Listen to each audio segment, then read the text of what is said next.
పలాస నియోజకవర్గంలో మీడియా మిత్రులు, పత్రికలు, ప్రజా సంఘాలన్న తెలుగుదేశం పార్టీ పలాస ఇన్ఛార్జ్ గౌతు శిరీషమ్మకు చాలా గౌరవమని, పలాస మీడియా మిత్రులు, నాయకులు ట్రాప్లో కొందరు ఉన్నారని, మీడియా మిత్రులు సమాజం కోసం పనిచేయాలని, అన్యాయాన్ని ఎత్తి చూపాలని కోరారు.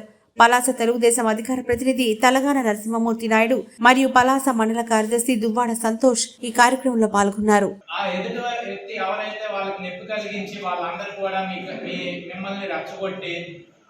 ఈ ఫలానా కార్యక్రమం చేసి ఫలానా దగ్గర మనం ధర్నాలు చేయాలి అని రెచ్చగొట్టే విషయాన్ని మీరు అందరూ పసిగట్టుకుంటారని నేను ఎప్పటికీ అనుకుంటున్నానండి. ఒకవేళ మీకేమన్నా అలాంటి భావన కలగకపోతే ఒక్కసారి జరిగిన పరిస్థితులన్నింటినీ ఆలోచించండి. ఎంతవరకు ఒక విలేకరు సతీష్ మీద దాడి జరిగినప్పుడు ఎంతవరకు ఈ పత్రికా విలేకరులు, పత్రికా సోదరులు అందరూ ధర్నా చేశారు. ఒక గోర్ భాస్కర్ మీద దాడి జరిగినప్పుడు ఎంతవరకు మన పత్రికా సోదరులందరూ కూడా ధర్నా చేశారు. దానికి ఇప్పుడున్న అధికార ప్రభుత్వం ఎంతవరకు న్యాయం చేయగలిగింది. ఇవన్నీ కూడా ఒకసారి ఆలోచించండి. ఇంకా బయటికి తెలియని సందర్భాలు ఎన్నో ఉన్నాయి. ప్రతి ఒక్క పత్రికా సోదరునికి వ్యక్తిగతంగానో లేకపోతే సివిల్ మ్యాటర్లోనో లేకపోతే మరొక ఏదైనా వ్యక్తిగత విషయాల్లోనో ఇబ్బంది కలిగించే ప్రయత్నం గత 5 సంవత్సరాల నుండి జరుగుతుందండి.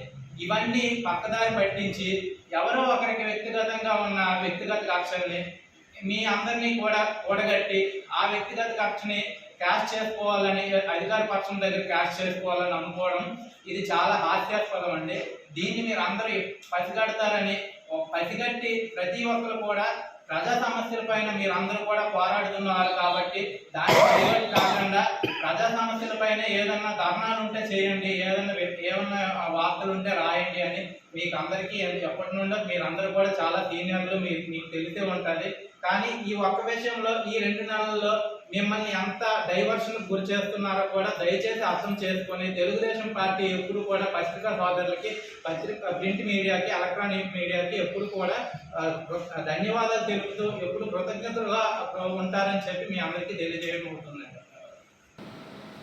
మీడియా మిత్రులన్నా, ఇక్కడ పత్రికా విలేకరులన్నా చాలా గౌరవంతో కూడుకుని ఉంటాం మేమందరం. మాతో పాటు మా నాయకురాలైనటువంటి గౌతు శిరీషమ్మ కూడా ఏ రోజు కూడా వాళ్ళని ఏ రకమైనటువంటి అవమానపరచడం కానీ, అసభ్య పదజాలం వాడడం కానీ ఎప్పుడూ చేయలేదు.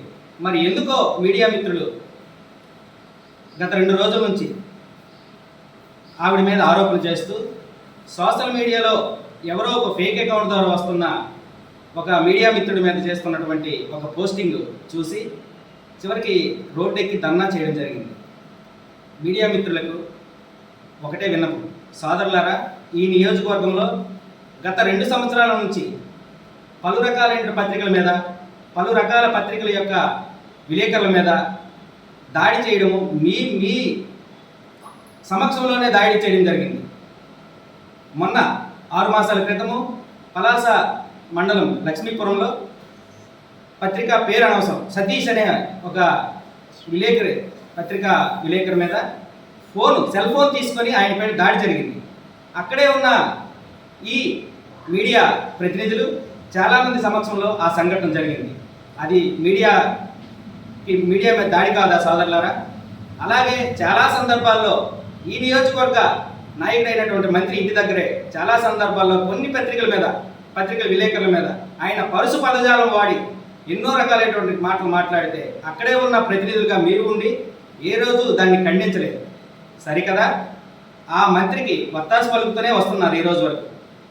ఎన్నో అవమానాలను ఎదుర్కొని ఈ నియోజకవర్గంలో ప్రజల కోసము, కార్యకర్తల కోసము నిత్యము ఈ నియోజకవర్గంలో ఆవిడ కార్యక్రమాలు చేస్తుంటే దాన్ని మీరు ఒక హుందాగా తీసుకోకుండా ప్రవర్తించడము చాలా బాధ కలిగిస్తుంది సోదరులారా.